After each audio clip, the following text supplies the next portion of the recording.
दोस्तों, अगर आपने किसी को मारा हो और आपके पीछे दुनिया का सबसे खतरनाक डिटेक्टिव लगा हो तो आप क्या करोगे?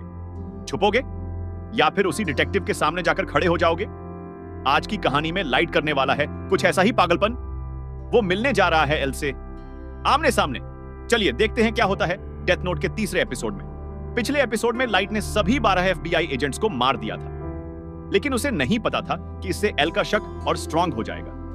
एपिसोड 3 की शुरुआत होती है एक फ्यूनल से। रे पेनबर की गर्लफ्रेंड नाओमी मिसोरा उसकी मौत के बाद बहुत अपसेट है। नाओमी खुद भी एक पूर्व एफबीआई एजेंट थी, बहुत शार्प और इंटेलिजेंट। नाओमी को कुछ गड़बड़ लग रही है। वो सोचती है रे की मौत नेचुरल नहीं हो सकती। वो मुझे फोन पर बोल रहा था कि उसे किरा के बारे में कुछ पता चला है और अगले ही दिन वो मर गया। नाओमी डिसाइड करती है कि वो खुद इन्वेस्टिगेट करेगी। वो पुलिस हेडक्वार्टर्स जाने के लिए निकलती है। दूसरी तरफ लाइट अपने घर में बैठा सोच रहा है। र्यूक उससे बोलता है, लाइट, तुमने एफबीआई एजेंट्स को मारकर बहुत बड़ा रिस्क लिया है। अब एल को तुम पर शक हो सकता है। लाइट मुस्कुराता है, नहीं र्यूक, मैंने सब कुछ बहुत केयरफुली किया है। एल को कोई प्रूफ नहीं मिलेगा। लेकिन तभी लाइट बाहर जाने के लिए निकलता है और रास्ते में उसकी मुलाकात हो जाती है नाओमी से। नाओमी रो रही होती है, कंफ्यूज्ड लग रही होती है। लाइट उससे पूछता है, क्या हुआ? क्या मैं आपकी हेल्प कर सकता हूं? नाओमी पहले तो मना करती है, लेकिन फिर सोचती है कि शायद यह लड़का मदद कर सके। वो बताती है, मेरा नाम नाओमी मिसोरा है। मेरे फियांसे की डेथ हुई है और मुझे लगता है वो कीरा केस से रिलेटेड है। मैं पुलिस को बताना चाहती हूं। लाइट के दिमाग में अलार्म बज जाता है। वो समझ जाता है ये वही रे पेनबर की गर्लफ्रेंड है। लाइट बहुत काम रहता है और बोलता है, ओह, ये तो बहुत सीरियस मैटर है। मैं आपकी मदद करना चाहता हूं। एक्चुअली मेरे पिता पुलिस में हैं, किरा इन्वेस्टिगेशन टीम में। मैं आपको सही जगह पहुंचा सकता हूं। नाओमी को लाइट पर भरोसा हो जाता है। वो सोचती है ये लड़का जेन्युइन लग रहा है। दोनों एक पार्क में बैठकर बात करने लगते हैं। नाओमी लाइट को पूरी कहानी बताती है, कैसे रे उसे फोन पर बोल रहा था कि उसे कीरा के बारे में कुछ पता चला है, कैसे वो बस में था और फिर अचानक कैसे वो मर गया। लाइट बहुत ध्यान से सुनता है। उसे पता है अगर नाओमी पुलिस को यह सब बता देती है तो इन्वेस्टिगेशन फिर से उसकी तरफ आ सकती है। लाइट बोलता है, नाओमी सान, आपकी थ्योरी बहुत इंटरेस्टिंग है, लेकिन आपके पास कोई प्रूफ है? नाओमी सोचती है, फिर बोलती है, मेरे पास एग्जैक्ट प्रूफ तो नहीं है, लेकिन मुझे पता है कुछ गड़बड़ है।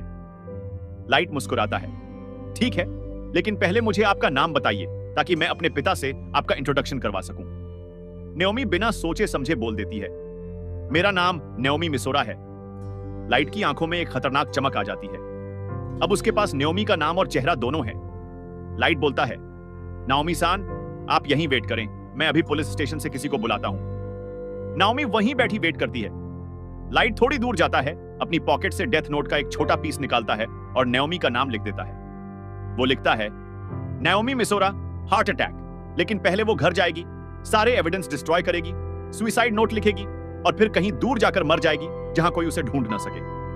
कुछ ही देर में नाओमी की आंखों में एक ब्लैंक एक्सप्रेशन आ जाता है। वो उठती है और चली जाती है बिना कुछ बोले। लाइट वापस घर आता है। र्यूक बोलता है, तुमने एक इनोसेंट औरत को मार दिया लाइट, वो कोई क्रिमिनल नहीं थी। लाइट कोल्ड वॉइस में बोलता है, वो मेरे रास्ते में आ रही थी। मैं अपनी नई दुनिया बनाने के लिए कुछ भी कर सकता हूं। कुछ दिन बीत जाते हैं। नाओमी की बॉडी कभी नहीं मिलती। पुलिस उसे मिसिंग पर्सन समझती है। अब एल ने अपनी इन्वेस्टिगेशन और तेज कर दी है।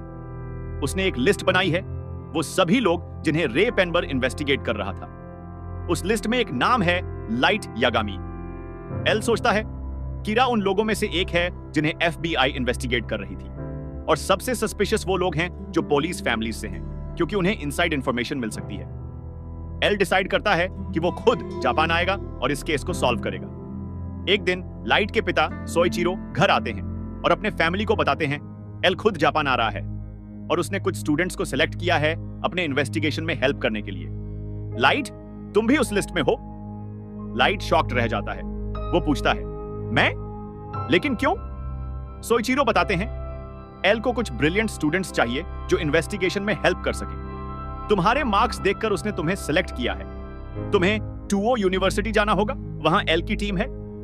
लाइट के दिमाग में तूफान चल रहा होता है। वो सोचता है ये एल का ट्रैप हो सकता है, शायद वो मुझ पर शक कर रहा है, इसलिए मुझे अपने करीब बुला रहा है। लेकिन अगर मैंने मना किया तो और सस्पिशियस लगेगा। लाइट डिसाइड करता है कि वो जाएगा। वो सोचता है अगर मैं एल के करीब रहूंगा तो मुझे पता चल जाएगा वो क्या सोच रहा है और फिर मैं उसे भी मार दूंगा। अगले दिन लाइट 2O यूनिवर्सिटी जाता है। वहां एंट्रेंस एग्जाम होता है। लाइट बहुत अच्छे से एग्जाम देता है। वो जानबूझकर कुछ क्वेश्चंस गलत करता है ताकि 2 परफेक्ट न लगे। एग्जाम के बाद रिजल्ट्स आते हैं। लाइट सेकंड पोजीशन पर आता है। फर्स्ट पोजीशन पर आता है एक मिस्टीरियस स्टूडेंट जिसका नाम है हिडेकी ryuga।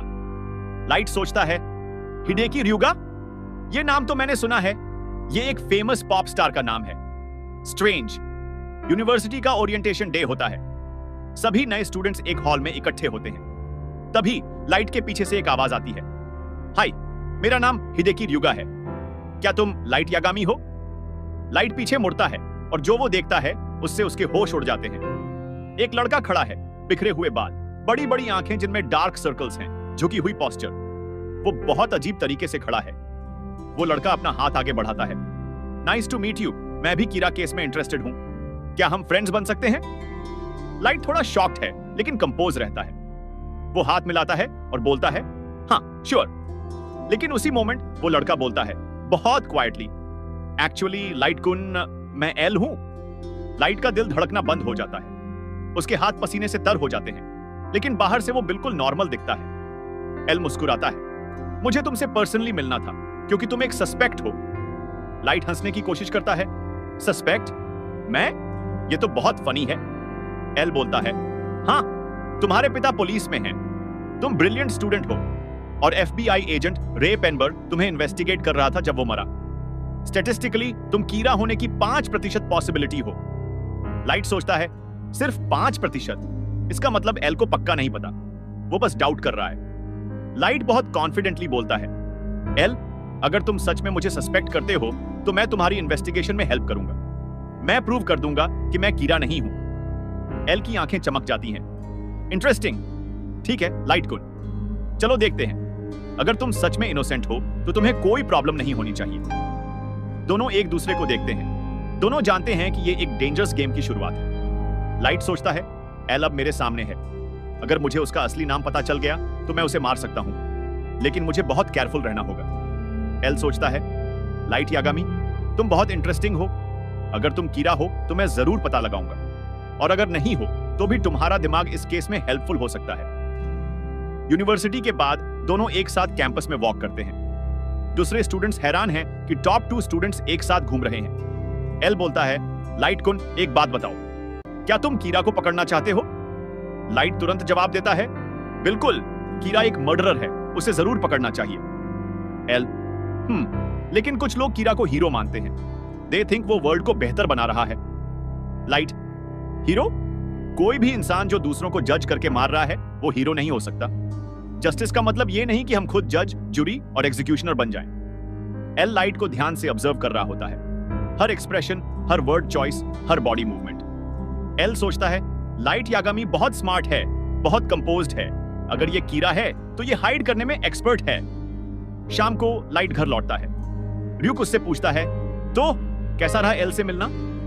लाइट मुस्कुराता है लेकिन उसकी आंखों में टेंशन है। र्यूक, गेम अब ऑफिशियली शुरू हो गया है। एल और मैं दोनों एक दूसरे को देख रहे हैं। अब यह देखना है कि कौन पहले गलती करता है।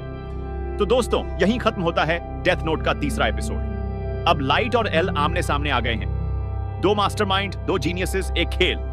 कौन जीतेगा, कीरा या एल? आगे की कहानी और भी थ्रिलिंग होने वाली है। अगर आपको यह एक्सप्लेनेशन पसंद आया तो लाइक करें और कमेंट में बताएं। तो मिलते हैं अगले एपिसोड में। सयोनारा।